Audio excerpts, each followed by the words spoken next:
Hey everybody, and welcome to the Delta Shootaround Preview. Joey Ramirez here with Mark Madsen.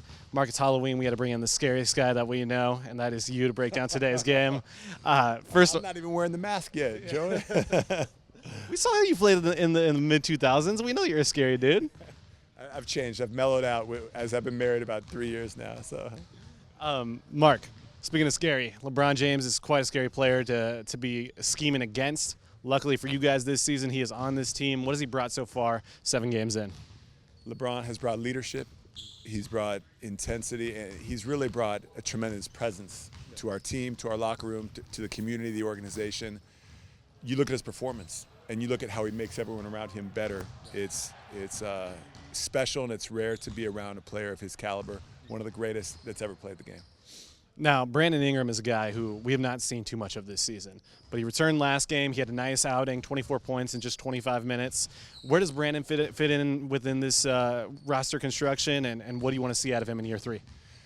Brandon is a very versatile player. He can play the point guard. He can play the off guard. He can play the small forward. You can even bump him down a power forward if need be. He can use his quickness down there against bigger guys.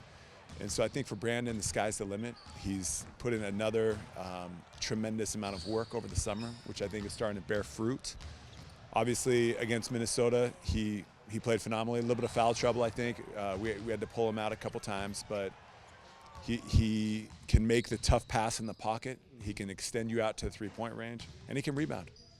Now, when you take a look at the Dallas Mavericks, you got to think about Luka Doncic, who is a guy, he was the EuroLeague MVP just a few months ago. He was the 3rd overall pick back in June, and now he just dropped 31 points in his last outing. He looks really good out there in the screen and roll with DeAndre Jordan.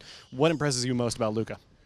Luka is a young player, but he has the presence as if he's been playing in the NBA for 4 or 5 years. So he's a rookie, but he doesn't play like a rookie.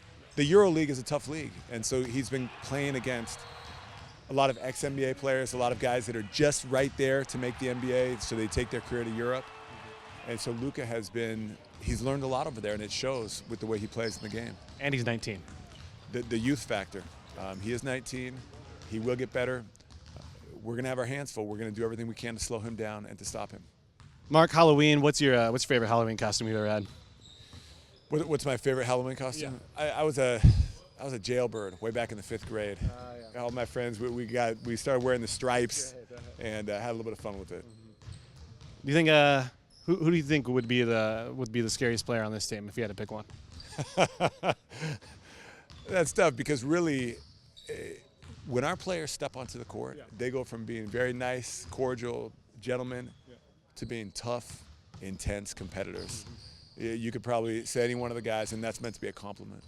Just like a guy that used to call the Mad Dog, Mark Madsen. We got Lakers and we got Mavericks tonight at 7:30 at Staples Center. We'll see you guys there.